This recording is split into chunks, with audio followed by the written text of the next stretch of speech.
இவரும் இந்தியாவுக்கு T20 ஐஸில் opening ஆடிட்டு இருந்தாங்க. 2 பேருமே நல்லா விளாண்டாங்க. இவரும் 100லாம் அடிச்சாரு, 50ஸ்லாம் அடிச்சாரு. இவரும் 100, 50ஸ்லாம் அடிச்சாரு. ஆனால் ஏதோ ஒரு காரணத்தினால இவங்க 2 பேரும் எங்களுக்கு ஓப்பனர்ஸ் இல்லை, நாங்கள் இவரை தான் ஓப்பனராக பார்க்குறோம் அப்படின்னு சொல்லி இவரை ஆட வச்சாங்க.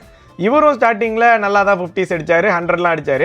அதுக்கப்புறமா இவருக்கு டெஸ்ட்டில் டியூட்டி இருக்குது, அதனால் ரெஸ்ட் வேணும் அப்படின்னு சொல்லி மிடில் ஆர்டரில் இருந்த இவரை ஓப்பனர் ஆக்குனாங்க. இவரை ஓப்பனர் ஆக்குனதுக்கப்புறமா பேய் ஃபார்மு பயங்கரமாக ஆடினார், நிறைய 50s அடித்தார், 3 100லாம் அடித்தார். இவருக்கு பார்ட்னராக இவர் இருந்தார். இவருமே சூப்பராக ஆடிக்கிட்டு இருந்தார், நல்ல 100ஸ்லாம் அடித்தார். இவங்க 2 பேரும் நல்லா தான் ஆடிக்கிட்டு இருந்தாங்க. அப்புறம் திடீர்னு பார்த்தா இவர் டக்கு ஆகிட்டு இருந்தார்.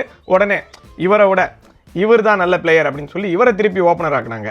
அப்புறமா பார்த்தா இவர் எந்த மேட்சுமே அடிக்கல, இவருக்கு பதிலாக இவரே ஆடி இருக்கலாமே அப்படின்னு சொல்லிட்டு இருந்தோம். உடனே இவரை ஆட வச்சாங்க. இவர் ஆட வச்சா இவர் லாஸ்ட் சீரீஸில் ஒழுங்காகவே ஆடலை. அதனால என்ன ஆகி போச்சு, இவருக்கு ஓப்பனிங் பார்ட்னராக டொமஸ்டிக்கில் நல்லா பண்ணிக்கிட்டு இருந்த இவரை நாங்கள் ஆட வைக்கிறோம் அப்படின்னு சொல்லி இவரை ஆட வச்சாங்க. இவரும் வந்ததுலேருந்தே போட்டு பொழந்தாரு. இவரும் 50s அடித்தார், 100ஸ்லாம் அடித்தார்.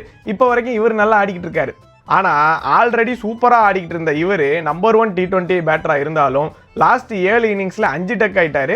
லாஸ்ட் 3 இன்னிங்ஸுமே T20 வேர்ல்ட் கப்பில் டக் ஆகிட்டாரு.